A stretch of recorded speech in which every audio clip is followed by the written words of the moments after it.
Statistics indicate that America is a way safer place than it was 40 years ago for citizens and cops alike. But the last couple of years, crime's up in a lot of places, and more cops are being shot. Many law enforcement people blame lighter sentences, early criminal release, and growing hostility toward the police. Others say the fears are exaggerated and there's little evidence of a new crime wave.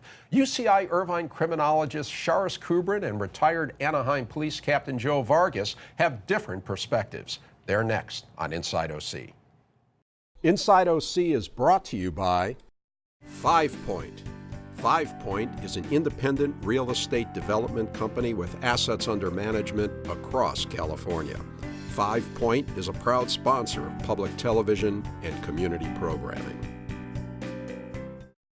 Memorial Care is transforming the way healthcare is delivered, keeping our communities and businesses healthy by guiding them on the path to wellness with easily accessible hospitals, physician offices, and outpatient centers.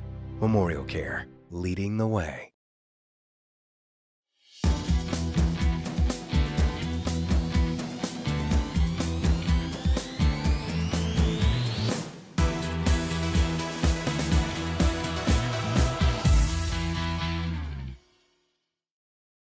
The presence of the police does have a deterrent effect. And how else are you going to find out what's going on unless you talk to people? Yeah. Hi, I'm Rick Reiff, and I'm talking with Charis Kubrin and Joe Vargas. Thanks to both of you for being here. So, Captain Joe, let me ask you, is crime on the rise? Well, I would have to say from the hundreds of officers I contact every day, the anecdotal observation is they do see indications that crime is on the rise. Whether it's the number of shootings that may not or may not make the papers because, let's face it, every shooting is just somebody who got lucky and didn't get hit. They see more theft. Let's face it, over the holidays, who wasn't afraid of package theft? Let's talk about mail theft. You know, it seems to be on the rise. Almost every community has been impacted. And at least from the perception of the officers in the field and quite frankly from a lot of the general public, there has been a rise in crime, at least the ones that they're feeling and that they're affected by. Yeah, Charis, you hear that a lot. I mean, I think the consensus of the cop on the street is that things are worse for a number of reasons. We'll get into those. Do you agree with that? I agree. Crime is on the rise. If you look at official crime data, you can see that in 2015, for example, crime was up in California. It was up nationwide. So I always like to ask the question, you know, is it up compared to what?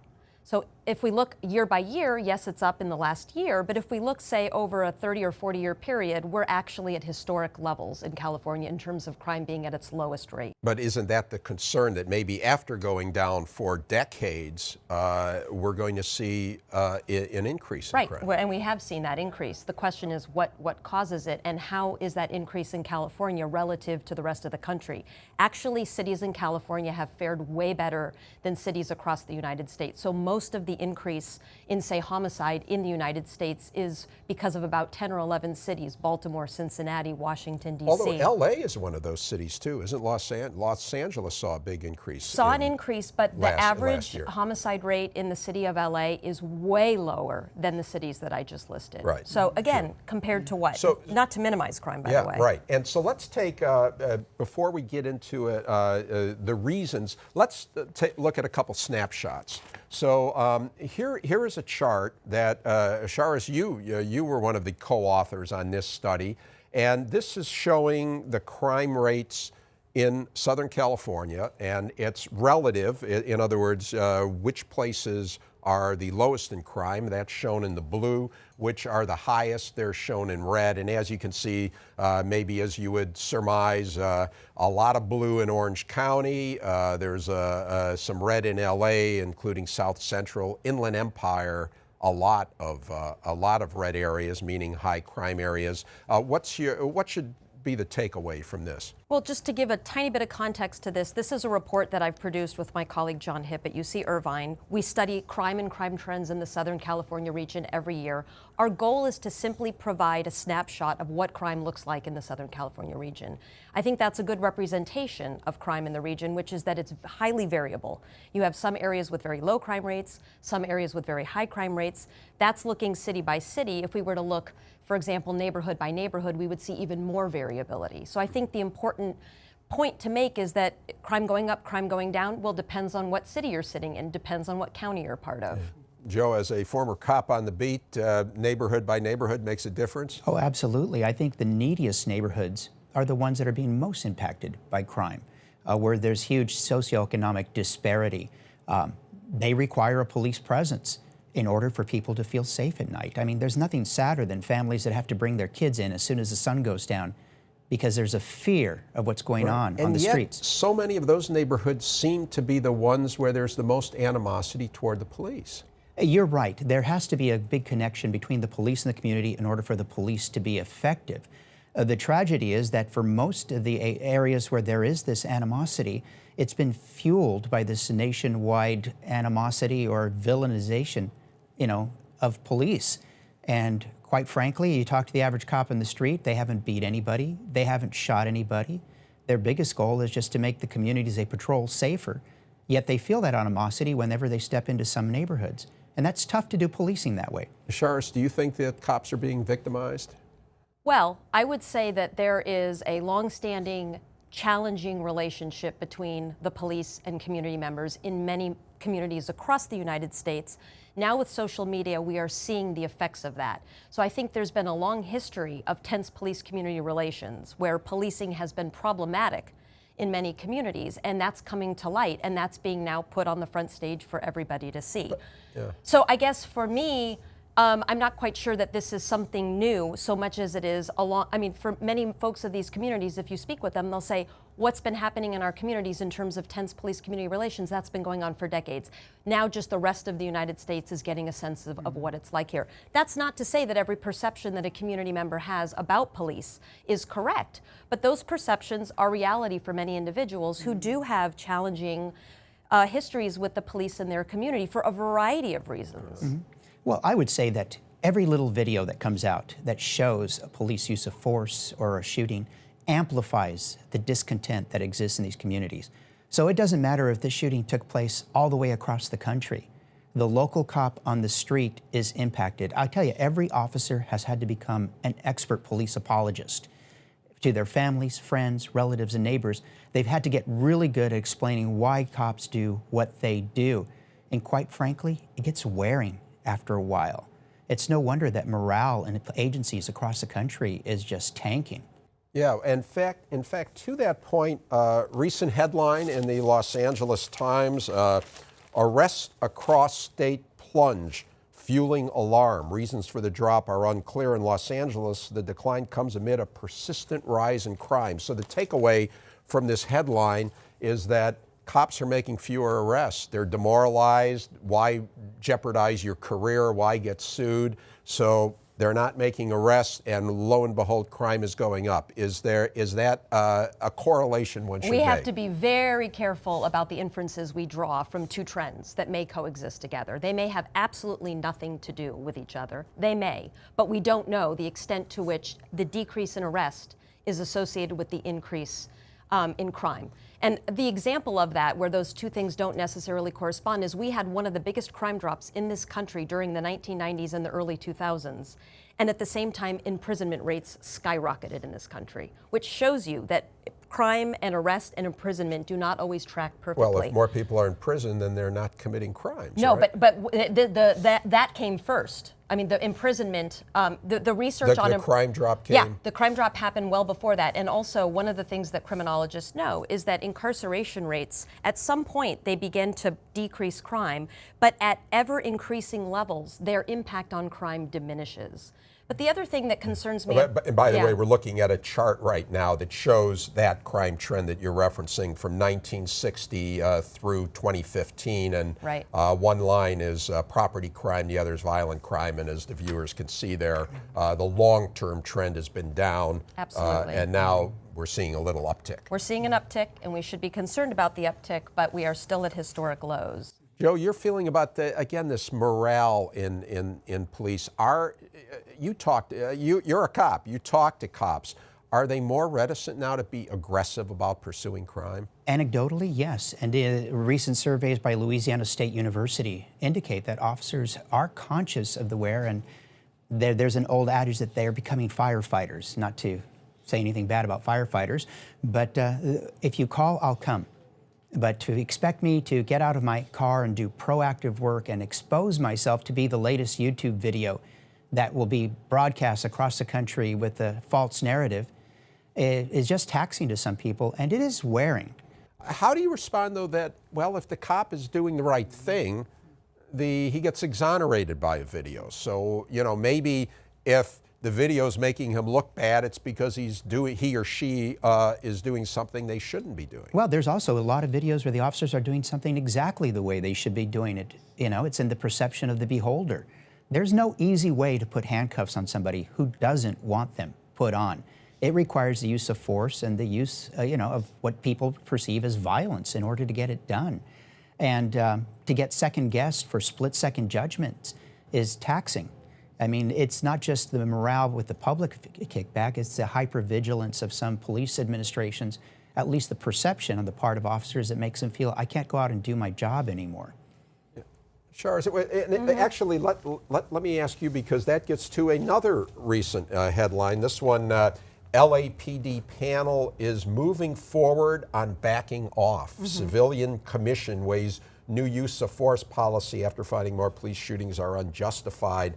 And, you know, basically, I mean, it seems like they're almost micromanaging very difficult things that happen suddenly. You're a criminologist. Are we expecting too much of police? Well, I think it's really important, and what these cases have done across the country is illuminated the fact that we do need better departmental policies on how to handle use of force. That, in fact, I mean, we could look at it in terms of bad cops, but there's another way to look at it in terms of what is the culture in the police department about how to handle difficult situations. Yes, they are split-second decisions. Yes, they are challenging decisions, but they often involve the lives of individuals. And so we need to take them very seriously. And if what is happening across the country is encouraging departments to take a look at the procedures, policies, training, and the way in which police officers are doing things, I think that's a positive. Wouldn't you say, though, that police departments, for whatever their faults are more professional now than they were 30 years ago? Absolutely. And they, you know, you look at the number of non-whites, of minorities who are police officers, much higher. In many cities, especially in large cities, you have African American, Hispanic police chiefs, and all that kind of thing. So, why is it the social media thing that people just are seeing more of this now? Well, I'd like to just say one thing to the comment about having police forces reflect the composition of their community. I think that's absolutely important. I don't think that's the cure-all, though. A lot of people thought, well, if we just hire more African American police officers or Latino police officers, we're in good hands. The reality, though, is that cops are socialized into a police culture that is part of their department culture. And that, you know, you've heard about white cops, black cops, there's also blue cops. And so I think if you don't change departmental culture around how you handle police-community relations, this is not to say that all of the onus is there, but if there's things that could be fixed there, I think that's important to do. Aren't those people committing the crimes or having the confrontations with the police also socialized? Right. So, I mean, one question is what's going on. If you talk to a lot of police officers, and I'd be curious to see if Mr. Vargas agrees, they believe that these events across the country have caused the Ferguson effect, whereby the police are retreating, they're afraid to do their job. This is what's causing crime to go up. I actually think it's a different mechanism post-Ferguson, which is that as people become aware of these conditions across the country, these situations, they retreat even further in their communities, afraid to go to the police. They resolve problems on their own, and that causes crime to go up. Joe, your thoughts on all that? Well, I would absolutely agree on one thing, and that is that police are demoralized. That's an absolute fact. Every survey is showing that, at least in the answers that they're giving, they don't feel as engaged in their workplace. Something I saw one survey, a Pew study, I think 75% or something said that they were going to be less likely to make an arrest. Every workplace study that I've ever read says that more disengagement doesn't increase productivity, it lowers it. And this is dangerous for our communities, especially if you have cops who are ignoring crime simply because they don't want to expose themselves. Now, I will also say this, for a substantial number of officers, they can't help themselves. If they see disorder, if they see injustice taking place, they will respond because that's just the way they're cut. They see crime, they will do something about it. The other part of it is that every officer is affected. So I could work in a community where we have great community relations, where I'm not getting a lot of pushback, but the demoralizing effect is still the same. Because I turn on the TV today and the latest YouTube video for something that's occurring halfway across the country, I just have to sigh. And I am no longer in the profession. Just think what it's like for somebody who's going out there each and every day. It's quite astounding to be out there riding and there's half a dozen or even a dozen cell phone cameras trained on you. And for what reason? They're trying to capture that moment. Can I say something? Yes. I mean, the cell phone cameras, as you said, work both ways. They can help police officers in cases where there's questions about that officer's behavior. One thing I do want to say, in the LA Times article that you quoted about arrests being down, one thing that we haven't discussed is actually the comments made by Chief Beck, which is that he said, in his opinion, he does not see police officers holding back. In other words, there's the perception that police officers aren't doing what they're doing out on the streets like they used to. But he says, my take is that they're not actually holding back. They may feel like that, but at the end of the day, they're not. Now, you could say, well, arrests are down. And I mean, arrests are down in part because of Prop 47 and other criminal justice reforms. It's not necessarily a bad thing to have arrests go down. One of the things we know from our research is that in those jails where jail populations were at the maximum because of Prop 47 and other things, Prop 47 gave them room to actually keep in the most serious offenders. Because now they're not arresting as many drug offenders for felonies. And that is allowing jails to kind of work better with their more serious populations. Previously, those folks might have been out on the street. So it is a reallocation of resources that can have public safety benefits. We don't know yet, actually. Yeah. And I don't know if it was Beck or somebody, another police official who was quoted as saying that part of that drop in arrests is because there's fewer drug arrests. Right. Others say that's not necessarily a good thing. How do you feel about that, Joe? And just to clarify, you mentioned Prop 47. That was the proposition voters approved that reduced criminal sentencing. Some things that were felonies became misdemeanors. Basically, not as many drug arrests for having pot or some other drug.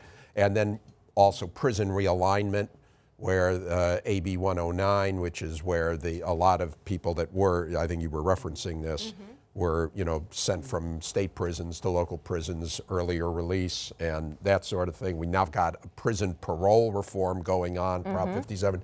So, Joe, all these things that Charis mentioned, are these good things or bad things? I actually don't believe that any of these things have created more safe and livable communities.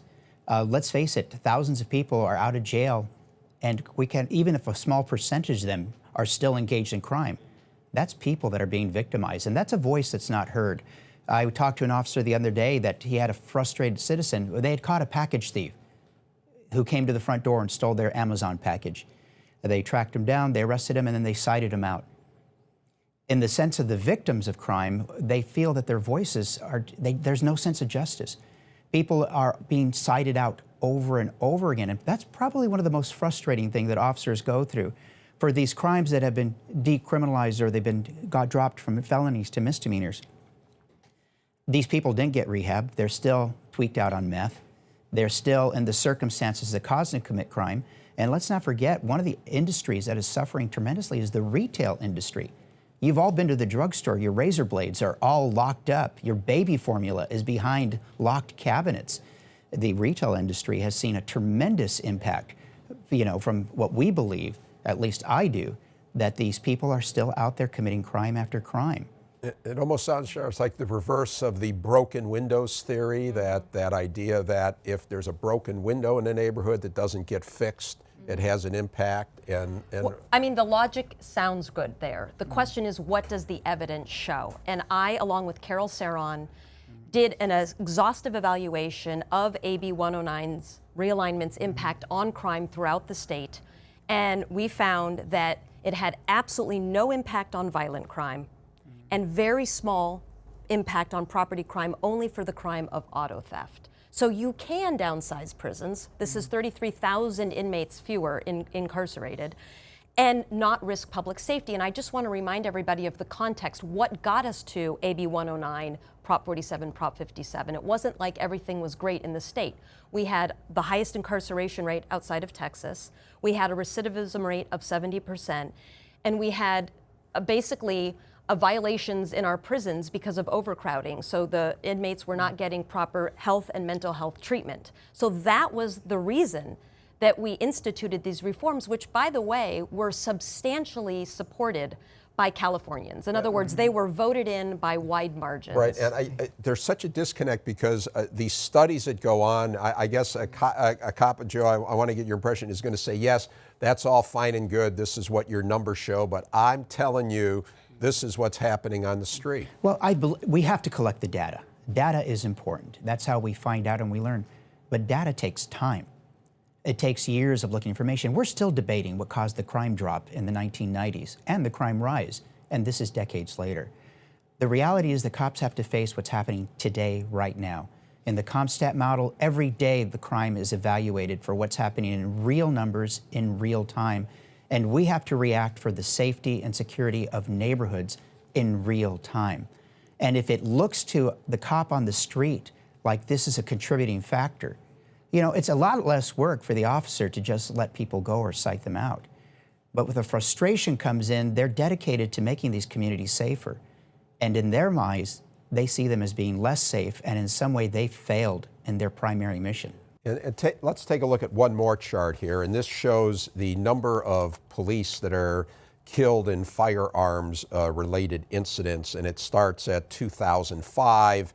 And you can see it kind of goes up and down year by year. Last year, 2016, a big spike from the prior five or so years. One of the highest levels in the last 11 years or so, 66 officers killed in firearms cases. You know, do you have any sympathy for Charis, for cops who feel like they're not beloved like firefighters are? Mm-hmm. I have tremendous sympathy and I have tremendous respect for police officers and the challenging job that they have every single day on the streets. Where I come in is that I simply want us to discuss these issues with proper data in mind. That's not to say that what the police have to say is not valuable, but I think at the end of the day, we need to make decisions based not on my opinion, your opinion, but what the data show. I was on this show several years ago debating what was going to happen with crime in the wake of realignment. And I said, we have to study it. We have to do evaluations of these things. And so I had no dog in the race. What did the data show? I mean, one question I have about that is whether that is, those numbers are reflective of the number of police officers in the country. So I would want more data. So for example, those are just simply the number of officers, but it's not standardized by anything. So if there have been more police officers added to the forces over the years, the number of police officers, by definition, killed is going to go up. Perhaps that's not the case. That's just, I would want some more data. Yeah. Okay.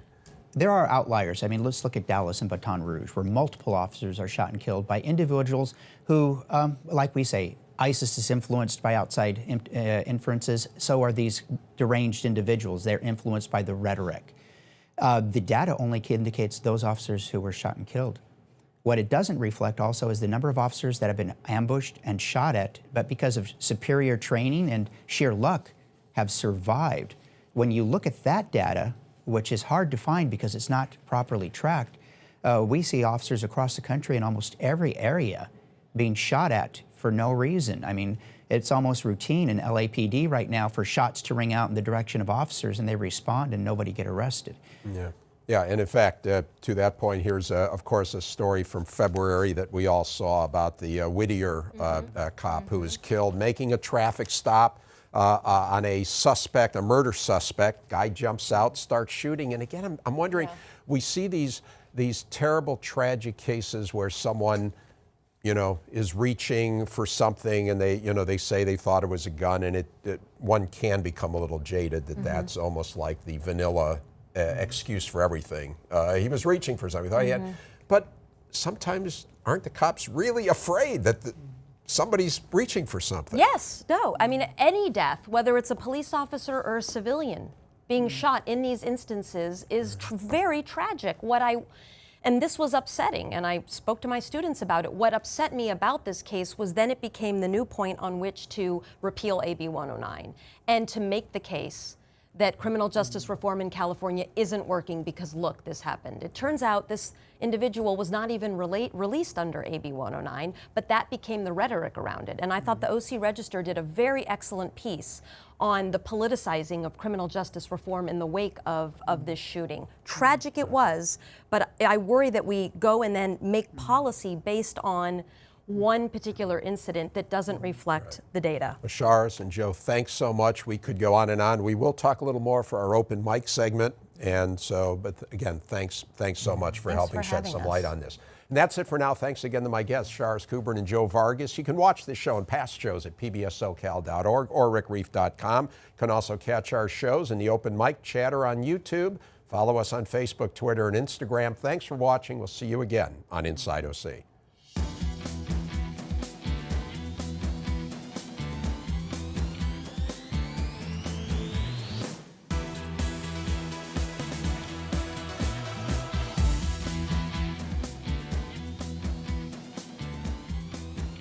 Inside OC is brought to you by 5 Point.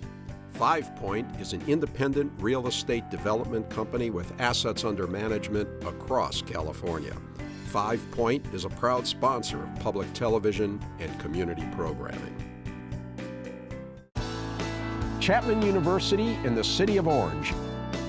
Chapman University is a proud sponsor of Inside OC and community programming.